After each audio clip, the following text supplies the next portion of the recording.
الحمد لله بنعمته تتم الصالحات.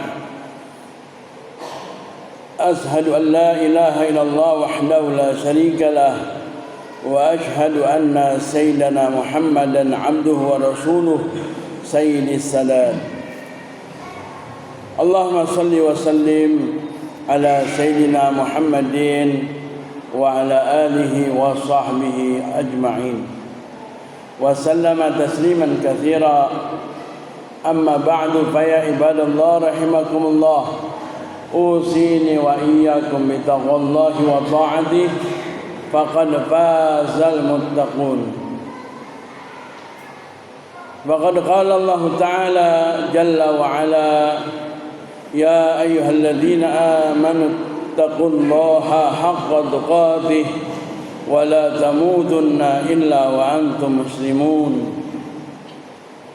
وقال النبي عليه الصلاة والسلام: عليك بتقوى الله فإنها جماع كل خير. صدق الله العظيم وصدق رسوله الكريم. Ahibbail kiram rahimakumullah, sidang Jumat Masjid Jami'al Mukminin rahimakumullah. Marilah senantiasa kita tingkatkan ketakwaan kita pada Allah Subhanahu wa taala dengan berupaya terus kita menjalankan perintah Allah Subhanahu wa taala tanpa terkecuali dan senantiasa menjauhkan larangan-larangan Allah Subhanahu wa taala, yang semua itu kita lakukan dengan totalitas dalam kehidupan kita. Ahibail kiram ibadallah rahimakumullah. Satu ungkapan yang menyentuh hati kita. Hidup ditolong, mati digotong. Buat apa kita sombong? Ibadallah rahimakumullah. Tidak ada kehidupan kita yang terlepas dari pertolongan orang lain di muka bumi ini. Walaupun hanya sesuap nasi mungkin, ataupun seteguk air yang kita masukkan dalam tubuh kita, tidak terlepas dari pertolongan orang lain. Manusia tidak akan bisa hidup dengan sendirinya. Itu di dunia. Apalagi nanti di yaumil qiyamah, di akhirat, yang kita kenal kehidupan nafsi-nafsi, kehidupan masing-masing, kehidupan sendiri-sendiri. Itu yang harus kita khawatirkan dan harus kita ketahui. Jangan sampai kita di akhirat juga masih sombong hidup dengan sendiri. Ibadallah rahimakumullah. Kenapa khatib sampaikan hal demikian? Karena terkadang kita masih sombong untuk akhirat. Kelakuan kita di muka bumi ini mencerminkan kesombongan kita nanti di yaumil qiyamah. Ibadallah rahimakumullah. Allah Subhanahu wa taala berfirman dalam surah Maryam ayat 87. A'udzu billahi minasyaitonir rajim. La yamlikuna syafa'ah illa man ittakhadha 'indar rahmani ahda. La yamlikuna syafa'ah, tidak akan dapat pertolongan. Tidak akan dapat pertolongan illa man ittakhadha 'indar rahmani ahda, kecuali orang yang dapat pertolongan karena dia sudah mengikat janji dengan Allah. Oleh karenanya hidup ini terikat janji dengan Allah Subhanahu wa taala. Dulu sebelum kita jauh hadir di muka bumi ini, Allah Subhanahu wa taala nanya kepada kita semua, alastu bi rabbikum, bukankah saya ini Tuhan kalian? Kemudian kita menjawabnya bala wa syahidna. Kita menyatakan benar, ya Allah, dan saya bersaksi dengan itu semua. Ibadallah rahimakumullah, itu perjanjian pertama seorang hamba kepada Tuhannya, Allah Subhanahu wa ta'ala. Yang tadi dalam surah Maryam 87 itu, orang yang tidak mendapatkan pertolongan nanti di yaumil kiamah dari Allah Subhanahu wa ta'ala, kecuali mereka orang yang dia mengambil perjanjian, keterikatan janji dengan Allah Subhanahu wa ta'ala. Janji itu apa? Dalam hadis disampaikan dalam tafsir ayat tersebut sebagaimana dalam kitab Risalah Majmu' Arba'ah Rasail, dalam kitab 4 risalah tentang sholat oleh Sayyid Ahmad Zaini Dahlan. Di situ ditafsirkan bahwa ahda perjanjian dengan Allah Subhanahu wa ta'ala adalah khamsu sholawat, yaitu 5 waktu sholat. Nah, ini 5 waktu sholat yang diwajibkan kita dari Allah Subhanahu wa ta'ala, itu adalah perjanjian kita pada Allah Subhanahu wa ta'ala, yang terkadang padahal perjanjian itu adalah syarat kunci untuk mendapatkan syafaat yang dikatakan dalam surah Maryam ayat 87 tersebut.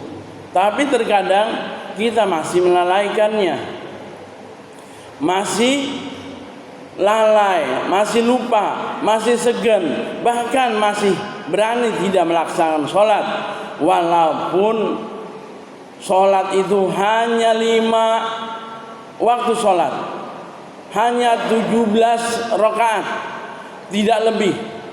Kita sesuai bandrolnya 17. Jangan sampai kita kurang dari 17 rakaat tersebut kewajiban kita, perjanjian kita pada Allah Subhanahu wa ta'ala.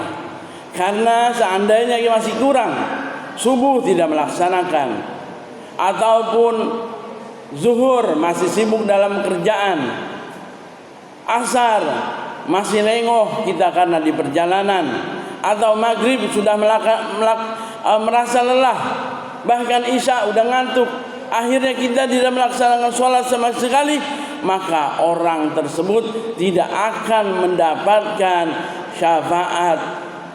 Karena syafaat yang kita nantikan adalah syafaatul uzma dari Rasulullah sallallahu alaihi wasallam.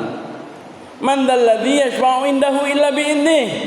Siapa lagi yang berhak memberikan syafaat kecuali dari Allah Subhanahu wa ta'ala dengan izinnya, yaitu Rasulullah sallallahu alaihi wasallam. Ingat ibadah Rasulullah dengan sholawat bagus, dengan memperingati maulid yang sebentar lagi bagus. Tapi alangkah sayangnya hanya yang kita lakukan itu saja.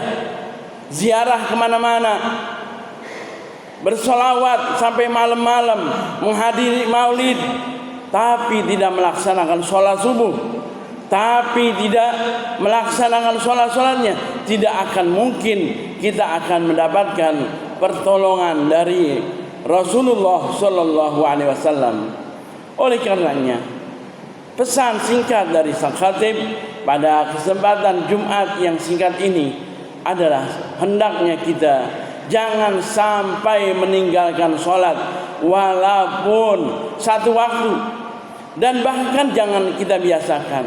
Dan seandainya mungkin kita dari mulai akil balik yang sudah merupakan ada kewajiban sholat yang waktu itu masih banyak yang kita tinggalkan, maka hendaknya sekarang kita qadha lagi sholat kita. kita ingat-ingat lagi, mungkin di waktu remaja, mungkin di waktu dewasa, menjadi orang tuanya, kita tidak melaksanakan sholat, ingat untuk mengqada sholat kita.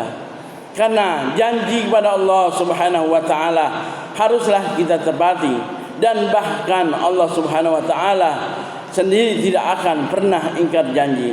Seandainya kita lupa, Allah Subhanahu wa taala tidak akan pernah lupa terhadap janji setia kita, yaitu melaksanakan sholat. Inna sholati wa nusuki wa mahyaya wa mamati lillahi rabbil alamin. Sesungguhnya sholatku, matiku, hidupku, dan ibadahku semuanya karena Allah Subhanahu wa taala. Haruslah kita jaga sholat kita. Karena khawatir di akhir zaman ini yang sudah terjadi, yang Allah Subhanahu wa taala katakan dalam surah Maryam ayat 59, fa khalafa min ba'dihim khalfun adaa'us shalah wattaba'us syahwat fasawfa yalqawna ghayya.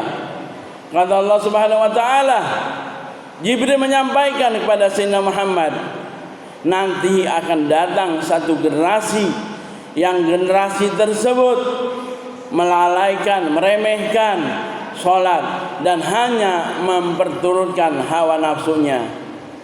Coba bagaimana sekarang sudah terjadi.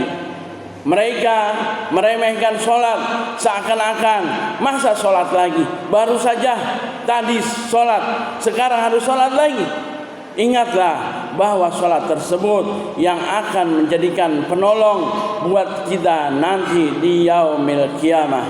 Ibadallah rahimakumullah, jangan sampai terjadi terhadap kita, keluarga kita, zuriyah kita, generasi setelah kita, yaitu khalfun adaa'us shalah wattaba'us syahwat, yang meremehkan, melalaikan sholat dan hanya memperturutkan hawa nafsunya, sehingga mereka berani mengatakan 1 dinar, 1 rupiah lebih mulia daripada sholat. Jangan.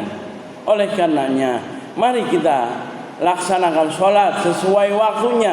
Jangan sampai kita ulur, bahkan kita tinggalkan sholat. Ingatlah, sholat yang 5 waktu tersebut tidak akan pernah menyita daripada waktu kita, menyusahkan daripada kerja kita. Tidak.